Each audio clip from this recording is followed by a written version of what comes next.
YouTube app to put all of this online now, so make sure that it's being pushed to the correct audience. Here we are. Oh, let's hear my delay. To the correct audience. Here we are. Oh, let's hear my delay. Very scratchy this morning. Here we are. Okay.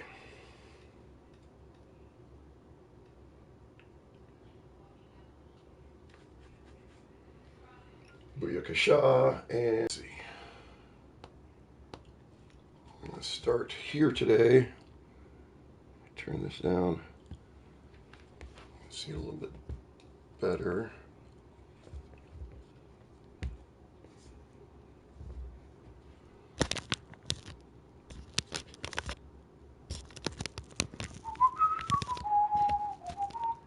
All right, that's pretty good.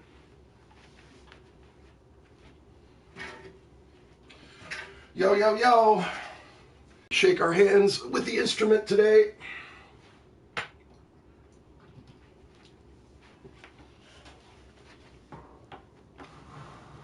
All right. So, good morning.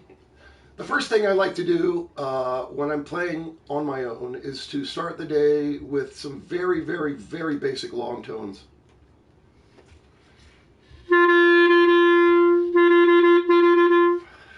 So, the first note that you really learn to play on the clarinet, I blow through the horn and there's no fingers. Sounds like this. I put my thumb, rest it here, right? That's part of the throat register of the clarinet, which is notorious for being shallow and not the most resistant and depthful register. So I like to start with that open G and just kind of surround it on either side by intervals. So first I'm just going to surround it by a minor second on both sides. That's a half step. So G, F sharp, G, A flat, sort of more or less back and forth. So first with a G.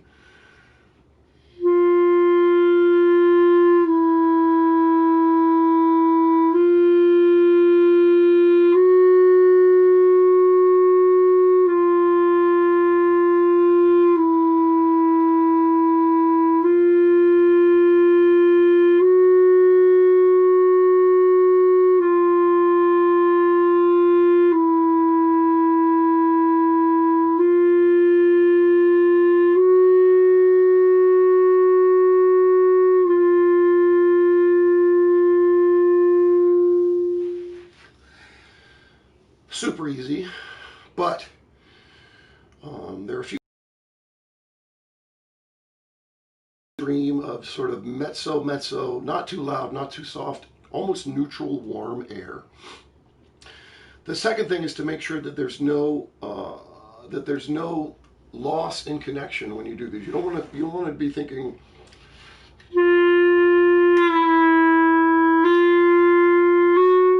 Just one long, uninterrupted sound that just has other notes in it, okay? So now I'm going to put a major second on both sides, an F and an A. Same idea, blowing neutral, warm air through the horn here.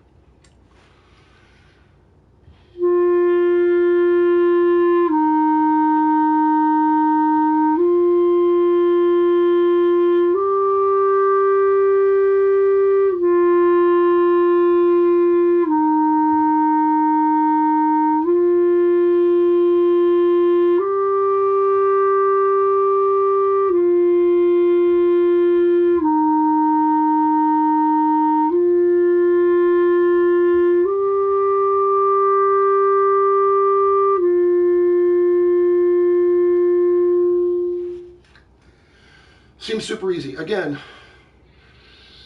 really looking for, let me turn off my stuff, my wireless, so that we don't have interruptions here.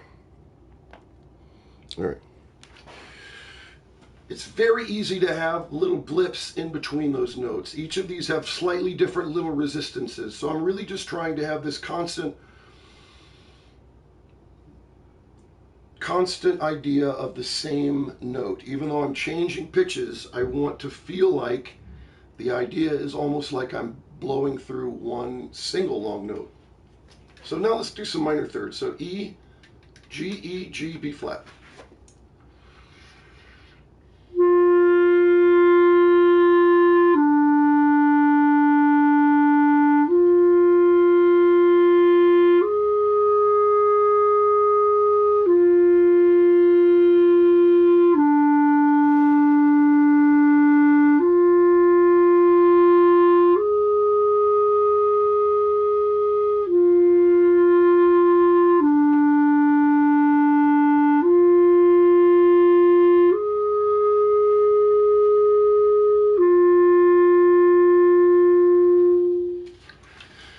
And if I'm feeling particularly kind of bound up, I will do 2 long breaths of each one of those. Half step, whole step, minor third. It's really just a way to make sure that my body's working, that like I've got a nice, it's like a hamstring stretch at the beginning of a workout. Just a very welcoming way to start your day. Now, the next thing I'm going to do today are these 12 exercises here. These are by my first college clarinet teacher, Galper, and they really concentrate on the 12th, which is the most characteristic interval for the clarinet. Whenever I hit my register key, I go up a 12th. I don't go up an octave. So for the 12th, I'm just looking for the most seamless connection I can make. I'm just going to listen to a couple of 12ths first.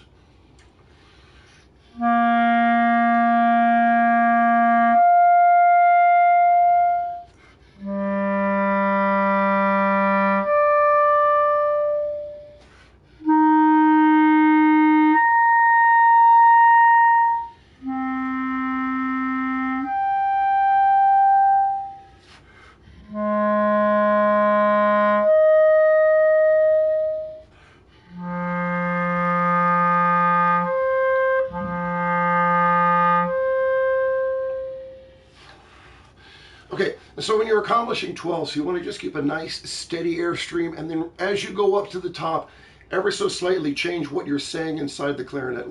Like instead of saying ah or ooh like this, you change it to an E as you go over the top. Ooh, ee.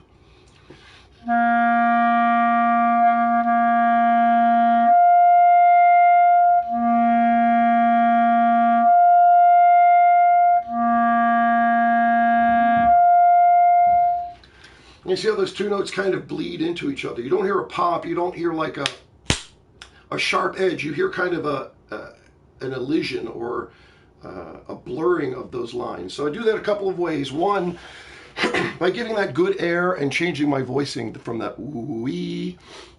The other thing that I do is with my register key is I don't pop it. Okay, popping it leads to this.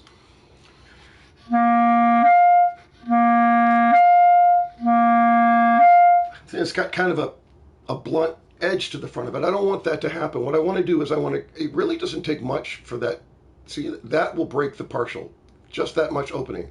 And then you can slip it open. So I like to, rather than popping it, I like to sort of squeeze it like a lemon. Just nice and easy.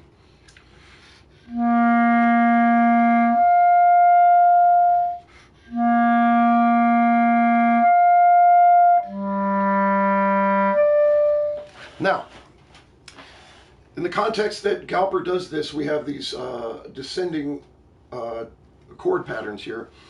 So let's just go really slow as printed. Imagine that this is a nice forte, medium to medium forte. I'm not going to worry about dynamics too much at the moment. Just going to try to make these beautiful 12ths and then allow really connected notes back down to where I was. And then take a breath after every slur. Not going to worry about the printed notes. Going to make the top note quite long.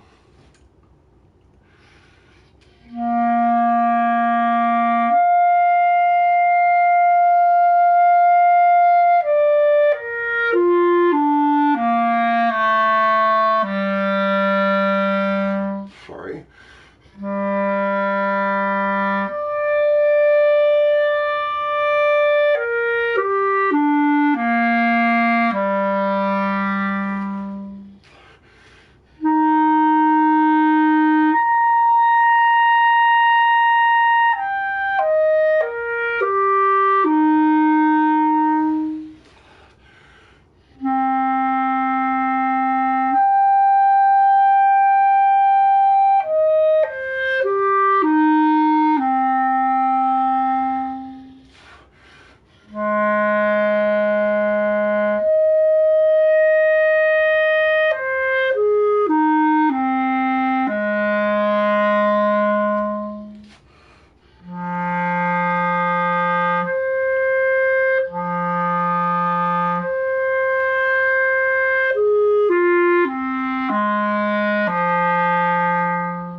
etc., etc., etc.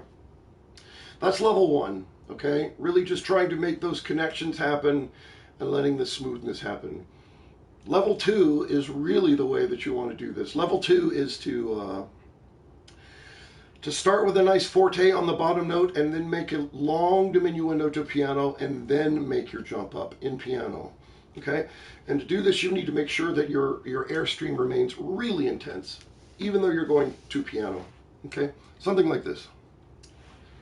Fermatas on both these first two notes of each.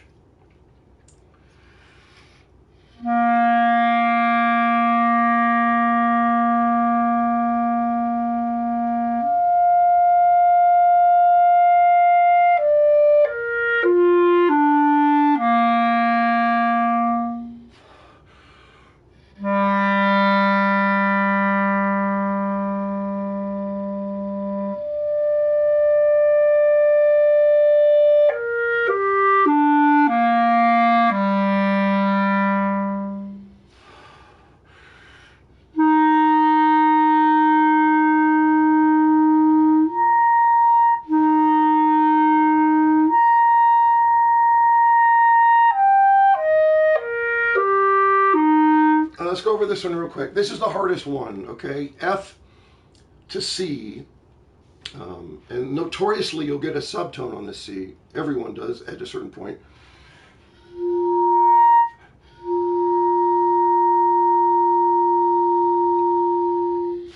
Okay?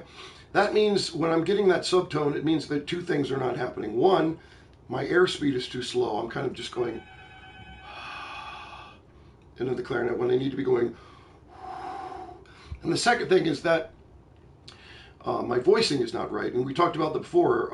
Your voicing is sort of where your tongue is in your mouth while you're playing. Whistling is all about voicing. All those pitches I'm changing based on where my tongue is in my mouth. So go from an ah to a really high E, okay? So if I'm at ah, I sound like this. If I'm at E, I sound... Okay, and you can kind of get used to where that is by forcing yourself to create the multiphonic and then take it away. So, like this.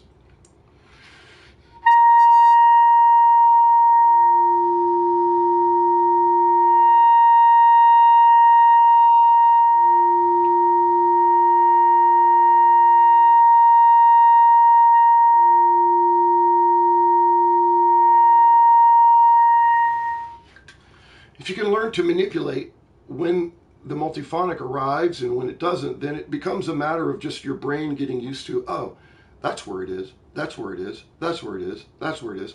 And over the course of many, many iterations, your muscles remember what they're supposed to do and your body remembers what it's supposed to do, and it will do that for you. But it's not going to do that for you until you completely internalize it. And the way that you completely internalize it is to practice it until you can't do it wrong. Right? It's the old axiom. Good players practice until they get it right. Great players practice until they can't play it wrong. Okay? So let's try that F to C and keep going.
Okay.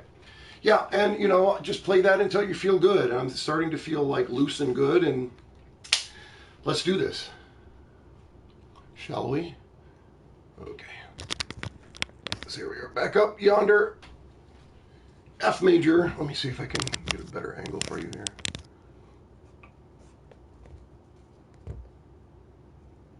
Yep. All right. So this is day 2 of F major, which means that I'm still in somewhat conservative tempo markings, but I really want to spend today making sure that I iron out little problems so that as day 3, 4, and 5 come and I start to ramp the tempo up pretty good, that my fundamentals are set, and that I'm just extrapolating the ideas that I've already worked on. So the first thing I like to do with scales every day is to work on 2-octave modes on every scale degree. F major, no big deal. One flat in the key signature, B flat. Metronome on to 80, 8th note subdivision on. Okay. And I do modes. So if I were to do modes in F major, I would start on the lowest possible note of my instrument. That's E. I'm going to go 2 octaves up and 2 octaves down within the key of F major. So, like this.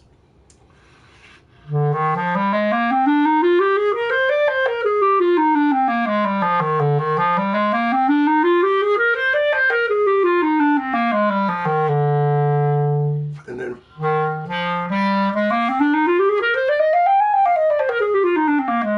every scale degree up until where I'm going to get to, which is high F, 2 octaves from here.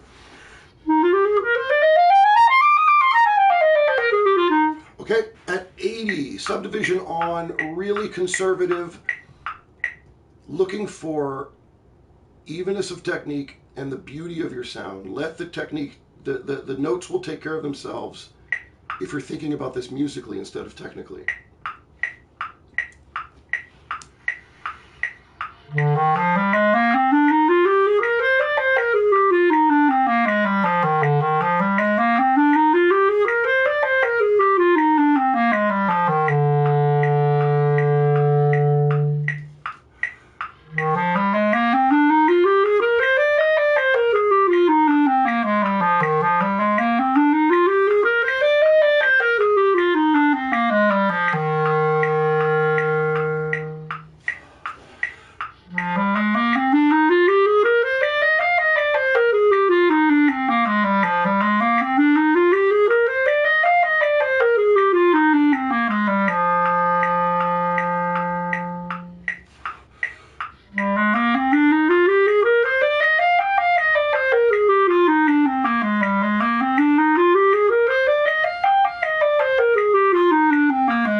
Yeah, let me talk just a second. I feel pretty good about that overall. What I'm really thinking is this idea of coming away from each beat. Like my mind is completely engaged on going.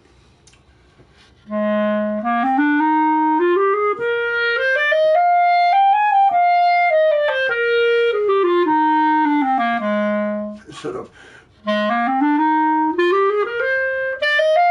Right? Instead of.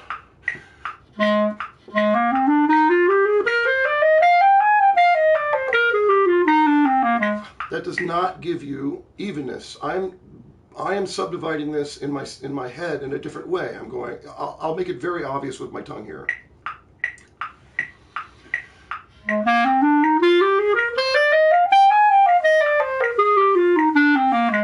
So instead of going ta da da da ta da da da, that's coming away from each beat.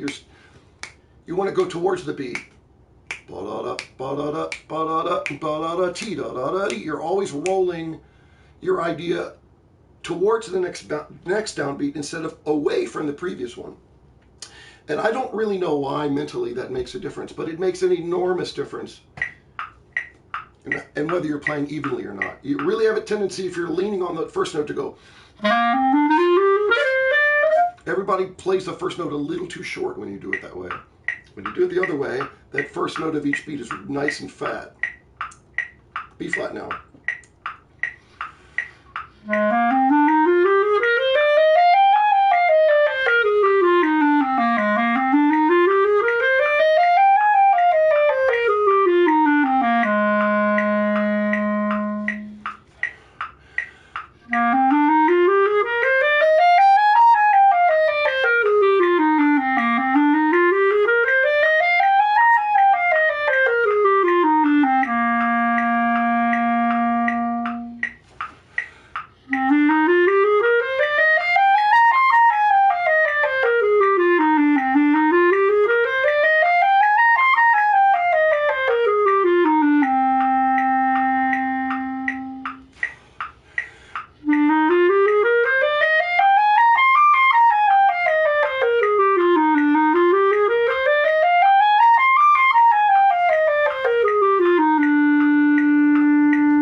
now, let me make it a little brighter in here. So now, now my air is warmed up. Now my fingers are feeling warmed up. So now I start to put things together and we start to work on this actual scale yonder.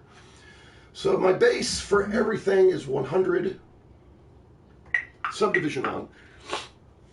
Today I'm going to go for 140 to the on the metronome for the scale and 120 for everything else. Tomorrow 150 and 130, and then days 4 and 5 my goal for the scale will be 160 on the metronome, which is pretty quick.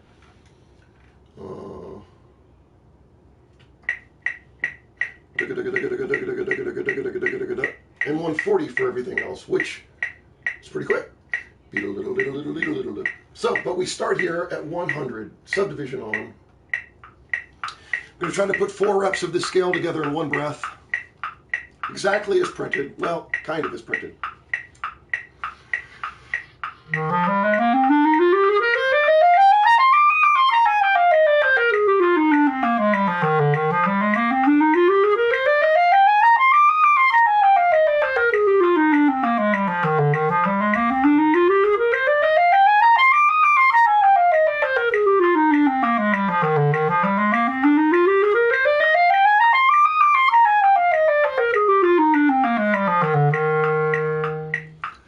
Okay, not too bad. So what am I looking for here? I'm looking for how even it is, how in control it feels. And also, does my tone match all the way up and down? Is this beautiful? That's really, those two things, the evenness and the quality of the sound, drag your brain away from this feeling like I've got to control my fingers in every single way. It will happen for you. Okay, think about the evenness, not about where your fingers are lining up. The other thing is also pay attention that there's not a whole lot of effort coming from my body to go for the high notes, okay? I'm trying to keep everything as uniform as I can, as relaxed as I can. The more muscle and effort that I add, the more tension I add, and that's a killer. So this is the second time, 4 iterations.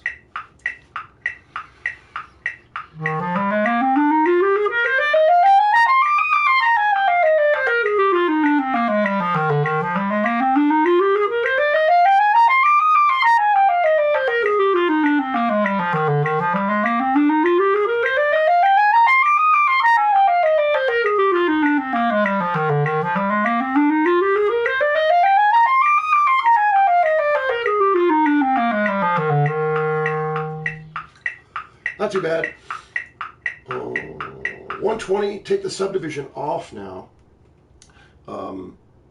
Yep. Same thing. Think of the evenness and beauty. Only mezzo forte to forte. Not loud. Beautiful. Think about the resonance and ringingness of your sound.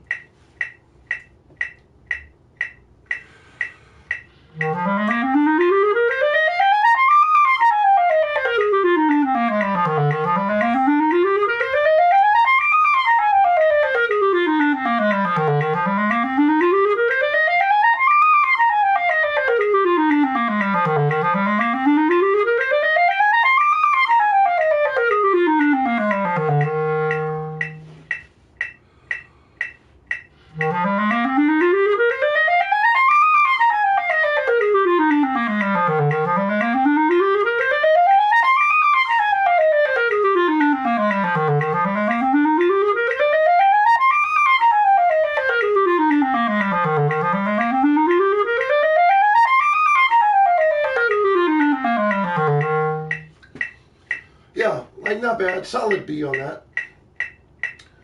So here I am at my goal, 140 today, fairly easy-ish. Again, relaxed, even, beautiful. Now I'm going to try to put 5 reps per breath, see if I can cook it a little bit.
Always put your phone away. It's so distracting.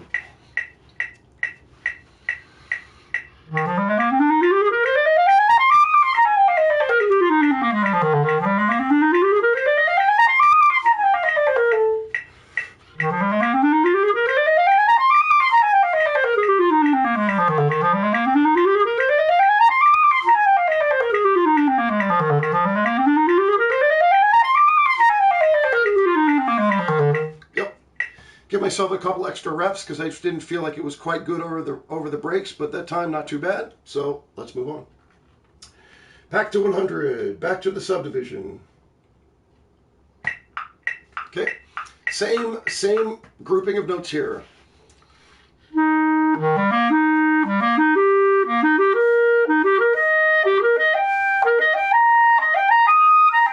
Instead of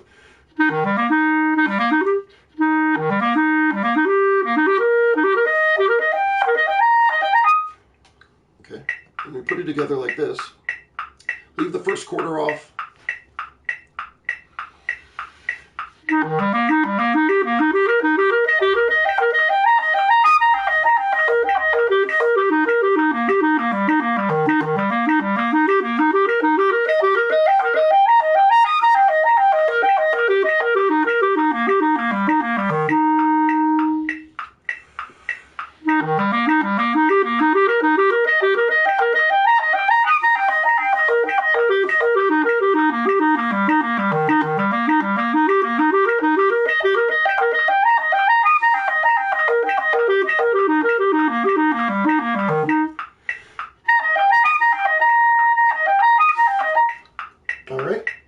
So now I move it up halfway to my next goal. I'm at 110, and I'm going to do some slur-to, tongue-to stuff here. Most characteristic clarinet articulation is the slur-to, tongue-to. Everybody, like in every single piece that's tonal, you're going to get some slur-to, tongue-to action. So why not practice it daily? Slur-to, tongue-to, tongue-1, slur-to, tongue-1, tongue-to, slur-to. 3 different ways to slur-to, tongue-to. And let's do all of them.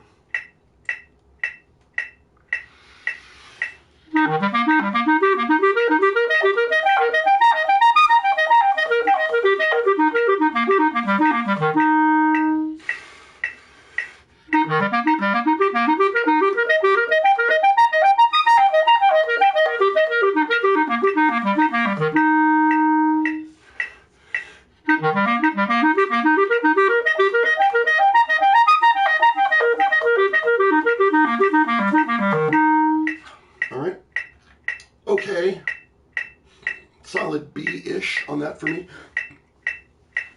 Here's our goal, 120. 2 breaths, 2 iterations per breath.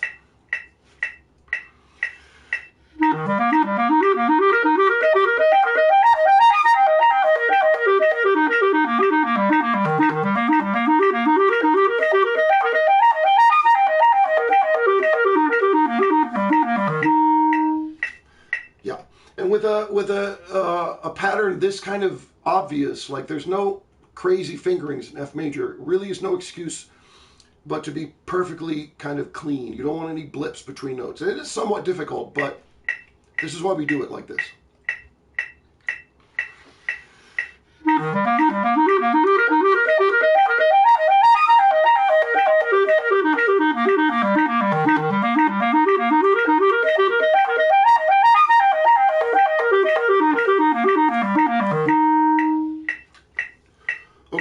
Let's go on to the next one, interrupted scale. Nothing big to speak about here except for this note marked with a 20 here, this high G. I give a fingering with this B, actually, this overblown B.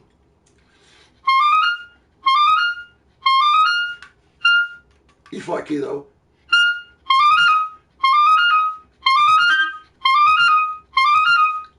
Okay, it won't fail you. I always use my half hole, so it kind of looks in slow motion. And then I kind of flip back and forth, but not a big deal. Definitely better than not half holing.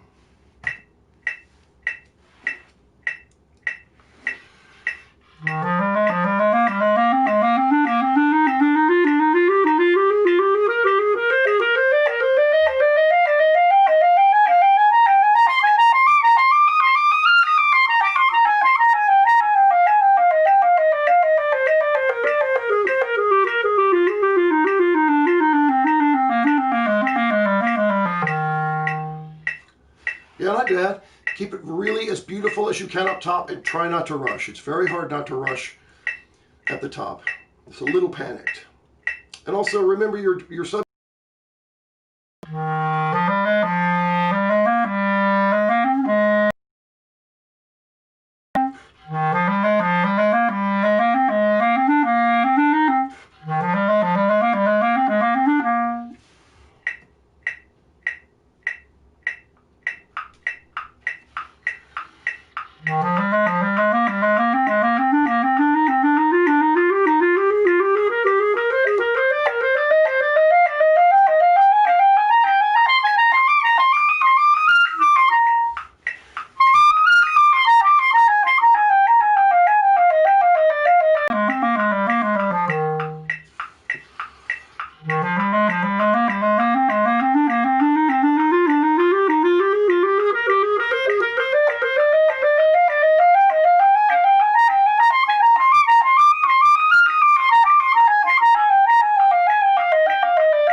Okie dokie. I wanted to give myself an extra rep for two reasons. One, I forgot to put on my subdivision for the first rep. And the second reason, I kind of screwed up. Okay, so I don't beat myself up for that, right? I'm in a practice room on my own. I'm not concerned about being perfect. I want to get there. I am concerned about being perfect, but I'm not concerned about myself that I'm not there. But I do want to take that extra time and extra love for myself and not leave a rep unrepped that needed to be repped. The question is, should I do another repetition? The answer is always yes. Okay, here's 120. It's going to try to take the same idea and just move it up a little faster. Easy, beautiful, even. That's what we're thinking about.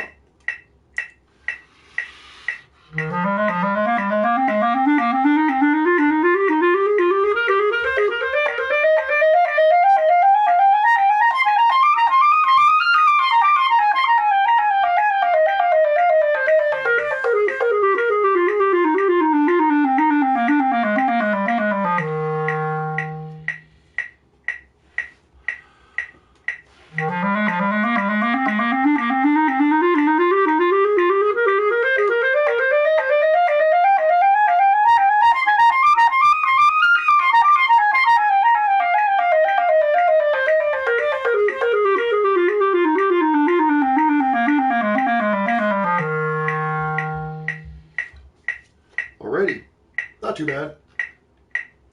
As always, I give myself a B. I don't give out too many A's, I never did. Okay, my poor students. Okay, so now I'm going to do thirds here. Nothing really to speak of here. Everything is pretty much as written. No articulation though, because we already took care of that in earlier with our arpeggio. So here are 100. Subdivision on, take the repeat, take a breath, take the repeat.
Let's go to 120. Take that subdivision off and try to chill. Try to chill. No stress, only chill. Mm-hmm.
It's a little wonky, but let me tell you what I'm bothered by today is the fact that I can't seem to do that without a slight bit of extra note.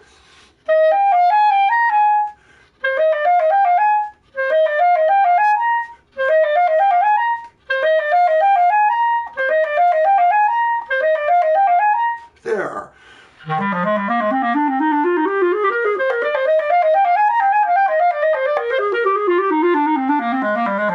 Yep. Okay. So that's just like, that's what you do, right? You find a spot that you don't love. You kind of noodle around with that. Really kind of just try to like be loving of yourself and patient. Iron it out and then put it back into the picture. Don't leave it as, okay, now I can do that little spot. Make sure that you can do it within the context of everything before you decide to put it away for the day, okay? It's just, you want the last thing that your mind remembers when you go to sleep at night to be playing the thing correctly. Because your brain does chew on things over the course of the day and while you're asleep and solves some of those problems. It's really almost a miracle. So I'm going to swab out now. Got a little condensation in my horn, and then we're going to move on to these guys.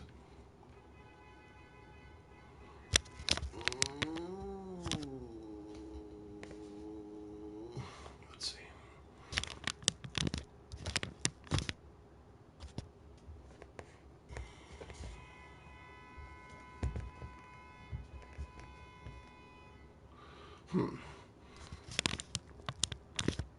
That's better. That's better. Perfect. All right. Here is my swab. I want to make sure that I always swab through my horn from this little funnel here. Okay, not from the top, always from the bottom. Okay, you got this nice little funnel here. Otherwise, you run it through, if you run it through the top of your horn, first of all, you want to never run it through your mouthpiece. Like period, period, end of story. Never, never, never, never. Okay? Clean out your mouthpiece with very gentle tissues, soap and water, that kind of stuff. But on the inside of this you can kind of see a sharp edge to where the bore is. Okay, see how like kind of that's a 90-degree angle right on the inside of my barrel. Angle out. You want to leave it nice and sharp. Okay, and if you drag your swab through on the top of, like, over the course of thousands and thousands and thousands and thousands of swabs, that edge will get a little bit kind of dulled, and then you begin, that futzes with the tube, the bore that you're sending air through, which you want to sort of maintain this kind of uniform shape from top to bottom. All right. You don't want to add baffles and extra stuff. So now I take out my stand. Up until now I've been playing from memory, which you should do if you're doing your scales. That's when you know that you actually know them and are not fooling around. These are like, I really feel very strongly about these particular books of exercises. This is Fritz Kroepsch. These are very old exercises. These date from the mid-1800s. When the clarinet was really still just not even in its not even in its current state, and there were a lot of sort of difficulties for the instrument that aren't difficult anymore. But these exercises are amazing for tone quality and for legato and for putting into a musical context what we've been working on technically. So you have to demand of yourself absolute legato. That means absolute connections between every note and absolute evenness and beauty. Especially at the slow tempo that I'm going to start this with. I'm going to set my metronome at one tempo and then play everything at that tempo. So it will progressively get faster as we go, just because that's what the notes are, okay? You see, there's a lot of ink that I'm going to get through here. But we start off with these 5 initial 16th notes. Here I'm at 50. Tomorrow 55. The next 2 days will be at 60. That's my goal. Subdivision on. 4 repeats per exercise before you finish with the final bar. Usually I try to do 2, a repeat with a breath, and then another repeat with a breath and finish it.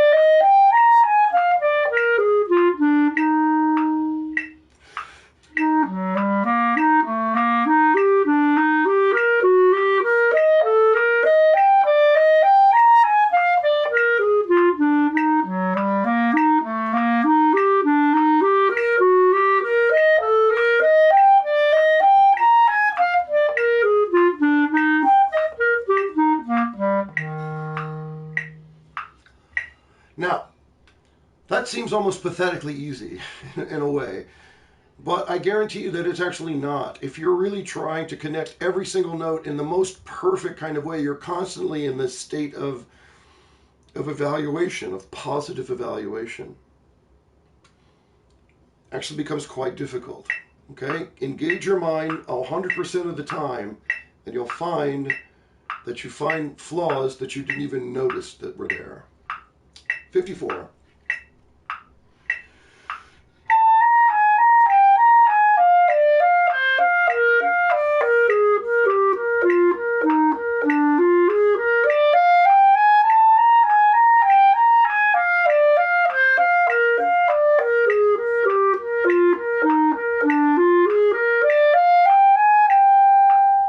Yeah, like that one. The second measure is all about just going over the break over and over and over again in the slowest, most exposed fashion. It's really obvious if you haven't done it correctly or not. That's what makes it difficult. Second time.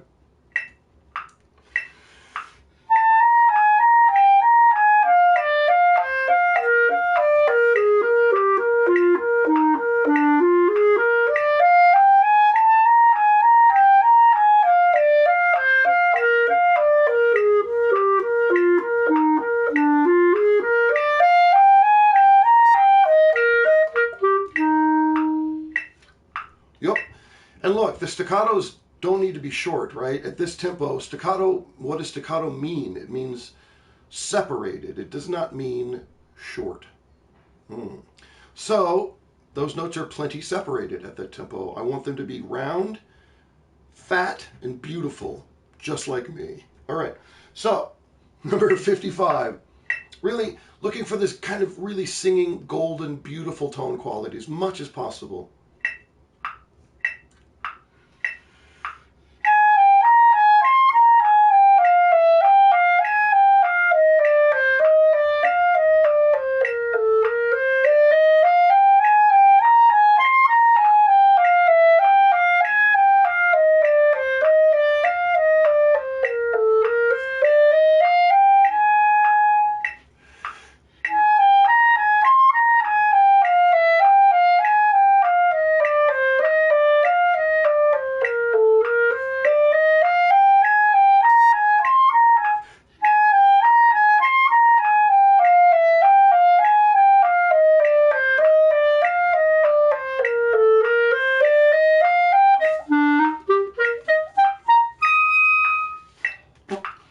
Yep. That high F fingering, I'm fingering actually kind of an interesting kind of way. I'm fingering like a G sharp, A flat, and I'm just venting this A key at the same time. With my thumb on.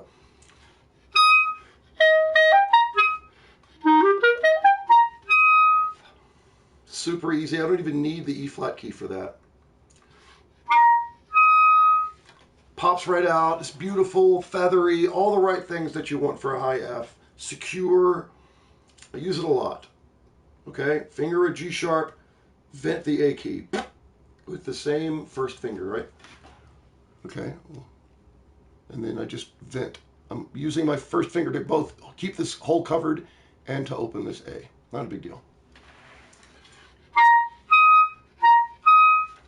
Okay, number 56, I do a couple of different ways. First, with like separation between each slur, and then try to do it super legato. So, first way, subdivision back on.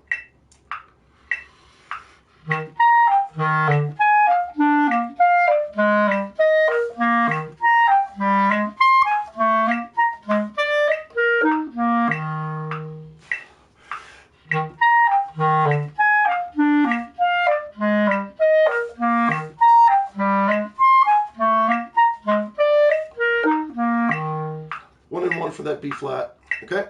All now connected.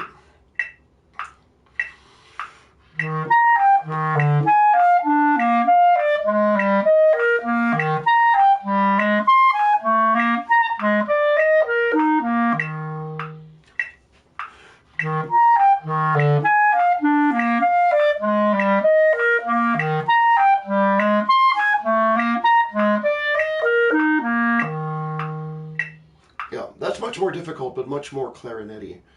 All right, let's finish off these 16ths with 57. The first two times I'm going to finger the D flat as normal. First note of the second measure of 57. And then the second time I'm going to, let me make this a little bit bigger for you. So this note right here, first two times normal fingering, second two times side fingering.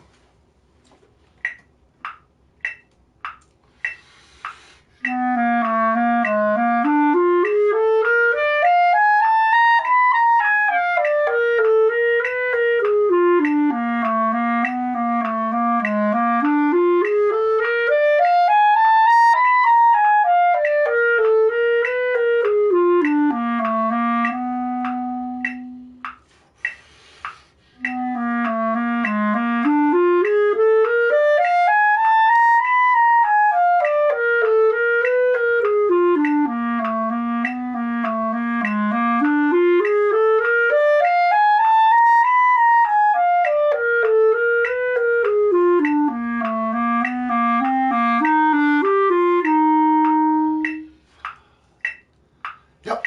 And make sure you finish these beautifully, right? You want to finish these with a real finishing thought. You don't want to just stop playing. You want to end an idea. All right, so we're going to keep the same tempo, but now 6 notes per beat instead of 4. So Kroepsch is going to sort of crank us up.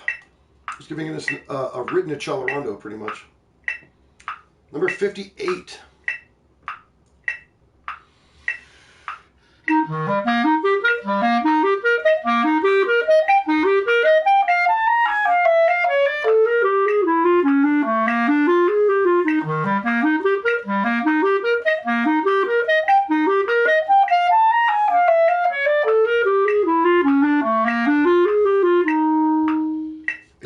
Just get your thumb off that register key as fast as you can to get back down to these notes in this tempo. Really pop it back off, early even.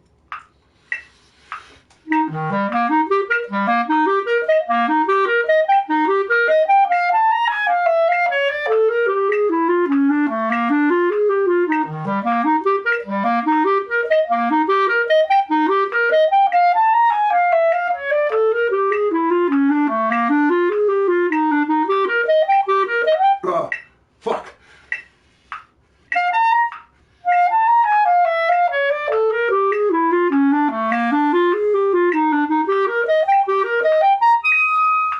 And there's that F fingering again. G sharp with just venting that A. Man, it comes out every time, right?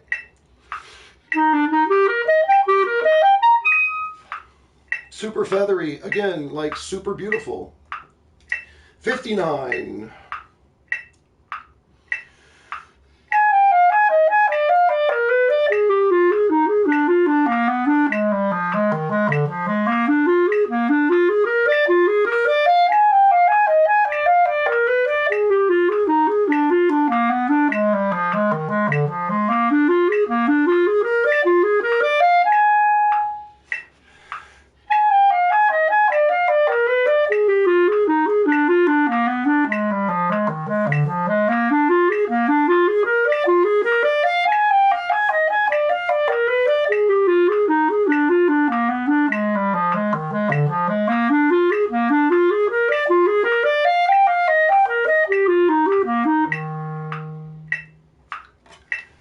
Yeah, I'm really even trying to drag the metronome slightly here. I'm doing my best to not rush, okay? And at this tempo, it's slightly held back. It can be somewhat difficult. Now 16th notes, 30-second notes. Trying to keep it as slow as possible.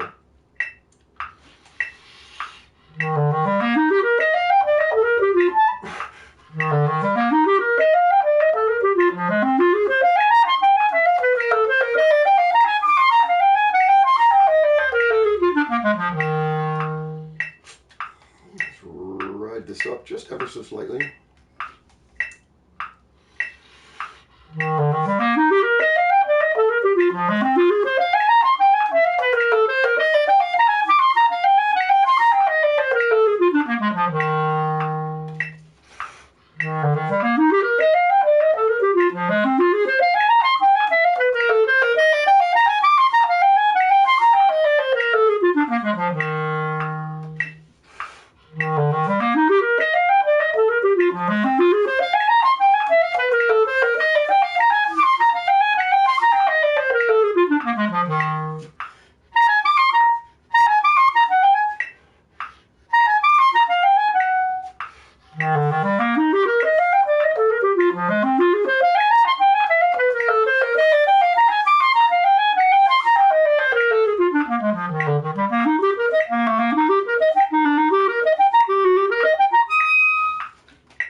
So remember what I said before that like staccato does not mean short, it means separated. So I used the exact same tongue stroke there in the faster tempo that I did with the slower tempo, and lo and behold, it's beautiful and bouncy and all the things that you want, and not too short. Yep. All right. Let's finish this bad boy off with the last four. 61 has somewhat of a challenge going over that top break. I finger the high G with 1, 3, 1, 2, and the E flat key.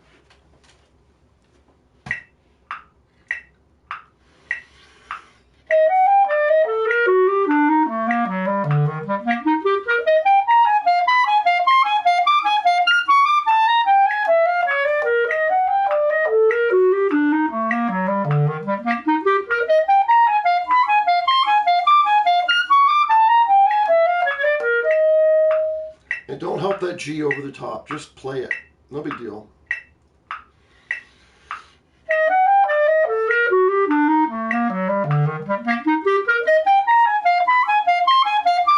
Ah.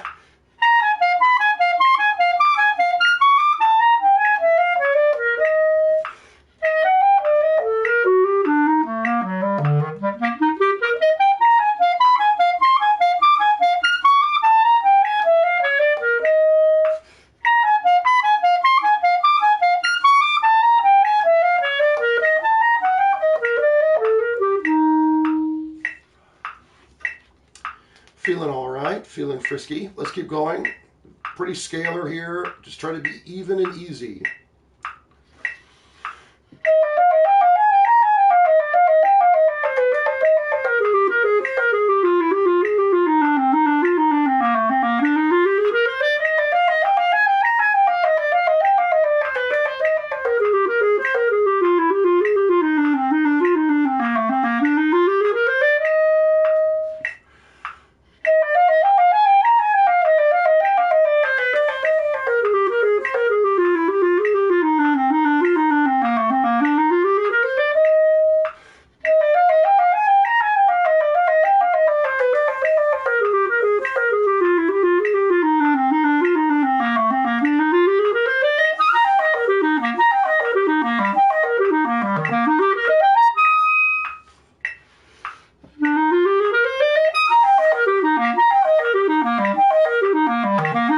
Oh, fuck.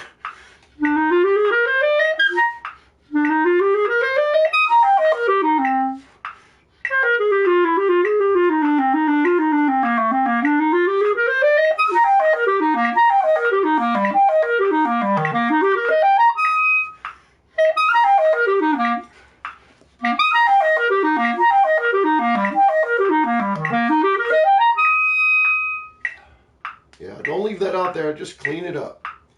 All right, now I'm going to move my tempo down slightly because I'm going to change my subdivision. but it's going to be the same tempo. But we're in 3 instead of 2 here, so I've got to change my aspect. But the 16th notes will remain the same.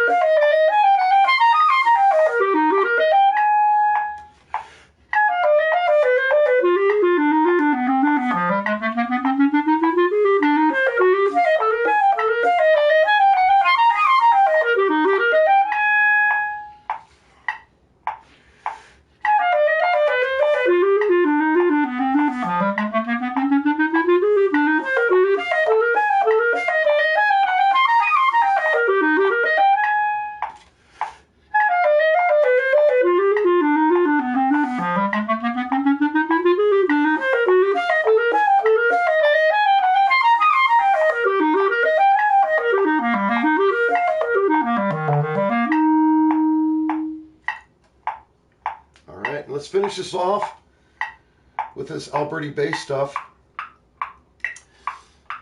Here I'm going to try to see how fast I can go before I fail. Okay, so this is 35 times 4, right, is 140? So that's where my 16th notes are, at 140 here.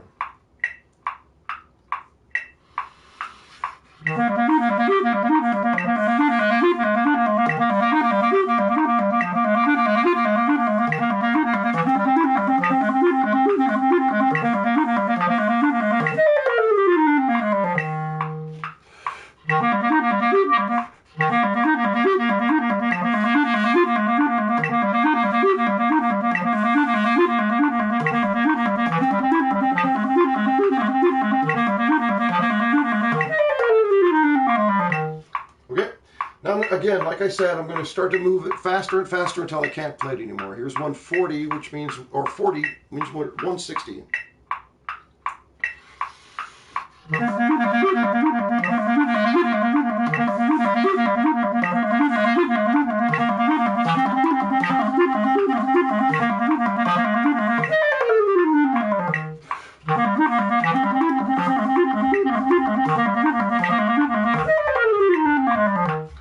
Okay.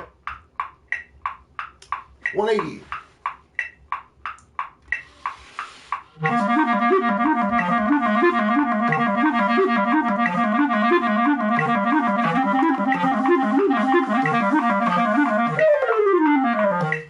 Starts to get crazy. Let's do it again.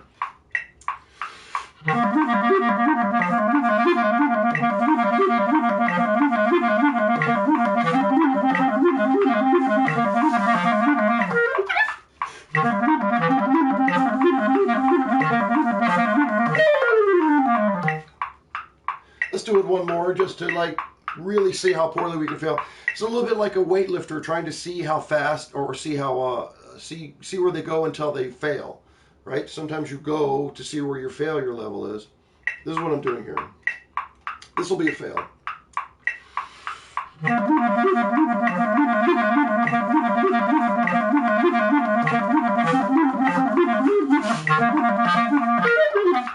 Well, that third line is hard at this tempo. The rest of it almost is doable. Let me try one more time.